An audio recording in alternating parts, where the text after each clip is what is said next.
ఈరోజు parliament budget session start అయింది. ప్రతి సంవత్సరం ఫస్ట్ సెషన్ రోజున ప్రెసిడెంట్ అడ్రస్ చేస్తారు ఉభయ సభల్ని ఉద్దేశించి. ఆర్టికల్ 87 కింద జనరల్ ఎలక్షన్స్ అయ్యాక ఫస్ట్ సెషన్ రోజున ప్రతి సంవత్సరం ఫస్ట్ సెషన్ రోజున ప్రెసిడెంట్ స్పెషల్ అడ్రస్ చేస్తారు పార్లమెంట్కి. వీటికి సంబంధించి మన కాన్స్టిట్యూషన్లో ఆర్టికల్ 86, 87 అని 2 ఆర్టికల్స్ ఉన్నాయి. 87 కింద ఈ స్పెషల్ అడ్రస్ ఈరోజు జరిగింది. ప్రెసిడెంట్స్ అడ్రస్ అనేది ఆయన సొంత మాటలు కాదు, అది గవర్నమెంట్ తరపున ఆయన మాట్లాడతారు. అది క్యాబినెట్ అప్రూవ్ చేసిన అడ్రస్ అన్నమాట. అంటే government accomplishments, government vision, government schemes and programs, government policies గురించి ఆయన ఈ ప్రెసిడెంట్స్ అడ్రస్లో మాట్లాడతారు. ప్రెసిడెంట్స్ అడ్రస్ అయిపోయిన తర్వాత దాని మీద చర్చ జరుగుద్ది. తర్వాత ప్రెసిడెంట్స్ అడ్రస్కి మోషన్ ఆఫ్ థ్యాంక్స్ కూడా ప్రవేశపెడతారనమాట. ఇక్కడ ఈరోజు ప్రెసిడెంట్స్ అడ్రస్లో ప్రెసిడెంట్ ఏం మాట్లాడారు, ఇంపార్టెంట్ టాపిక్స్ ఏంటి ఒకసారి చూద్దాం.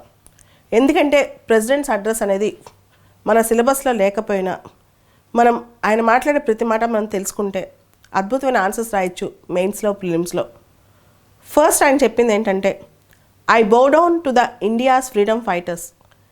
లక్షలాది మంది స్వతంత్ర సమరయోధులు అందరికీ కూడా నేను తలవంచి నమస్కరిస్తున్నానని చెప్పి ప్రెసిడెంట్ చెప్పారు. దాంతోపాటు నేషన్ బిల్డింగ్ కోసం పాటుపడిన అందరికీ కూడా ఆయన ఈ సందర్భంలో ధన్యవాదాలు తెలియజేశారు. భారతదేశం కోవిడ్-19 వ్యతిరేకంగా పోరాటం అనేది ఎంత కష్టపడి పోరాడిందనేది ఆయన ఈ సందర్భంగా ప్రస్తుతించి మన వ్యాక్సినేషన్ ఆయన విధానాన్ని గురించి కూడా ఆయన మాట్లాడారు. తర్వాత పద్మ అవార్డ్స్, దేశంలో యూనిటీ ఇన్ డైవర్సిటీ రిఫ్లెక్ట్ అయ్యే విధంగా పద్మ అవార్డ్స్ ఇచ్చాం. ముఖ్యంగా కామన్ మ్యాన్కి అన్ని ప్రాంతాలకి పద్మ అవార్డ్స్ ఇచ్చామని చెప్పి ఆయన ఈ సందర్భంగా తెలియజేశారు. నేషనల్ ఎడ్యుకేషన్ పాలసీ, కొత్తగా వచ్చిన విద్యా విధానం అనేది ఈ లోకల్ లాంగ్వేజ్ కూడా సపోర్ట్ చేస్తుందని చెప్పి ఆయన ఈ విషయాన్ని చెప్పారు. ప్రెసిడెంట్ టోక్యో ఒలింపిక్ విన్నర్స్ని కూడా ప్రస్తుతించారు ఈ సందర్భంలో. దాంతోపాటు గవర్నమెంట్ స్కీమ్స్ అండ్ ప్రోగ్రామ్స్ రకరకాల అంశాల్లో మాట్లాడుతూ హర్ ఘర్ జల్ ఇనిషియేటివ్ని ఆయన ఇక్కడ ప్రస్తావించి గవర్నమెంట్ సక్సెస్ గురించి మాట్లాడారు.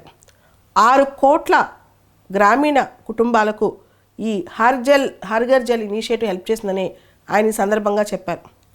తర్వాత భారతదేశంలో అగ్రికల్చరల్ ఎక్స్పోర్ట్స్ అనేవి 3 లక్షల కోట్లకు పైగా ఎక్స్పోర్ట్స్ జరిగాయని కూడా ఆయన చెప్పారు. అగ్రికల్చర్ ఎక్స్పోర్ట్స్ అన్నమాట. పిఎం కిసాన్ అనేది ఇప్పుడు పెద్ద గేమ్ చేంజర్ అయింది. 11 కోట్ల రైతు కుటుంబాలు దీనివల్ల బాగుపడ్డాయి. వాళ్ళు దాదాపు 1.80 లక్షల కోట్ల డబ్బులు దీని ద్వారా పొందారు పిఎం కిసాన్ తరపున.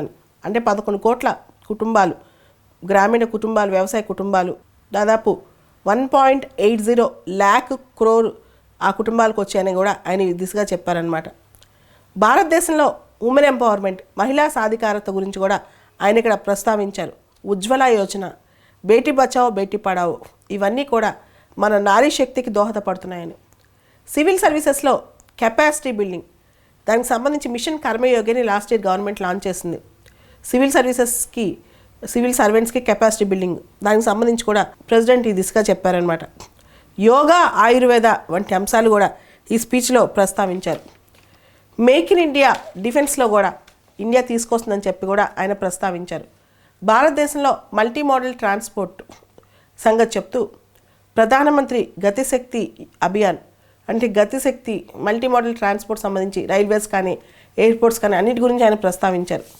దాంతోపాటు హెల్త్ సెక్టర్ గురించి, హెల్త్ సెక్టర్లో మనం కోవిడ్-19 ఎలా ఎదుర్కొంది, ఫార్మా సెక్టర్లో దాదాపు 180 దేశాలకి మనం మెడిసిన్స్ ఎలా సప్లై చేసింది, దాంతోపాటు రీసెంట్గా గవర్నమెంట్ లాంచ్ చేసిన Ayushman Bharat health infra mission గురించి కూడా మాట్లాడారు. తర్వాత జన ఔషధి కేంద్రాస్ గురించి, అదేవిధంగా రైతులకి దేశం ఏం చేసింది, తర్వాత రైతులకు సంబంధించిన స్కీమ్స్ గురించి కూడా మాట్లాడారనమాట.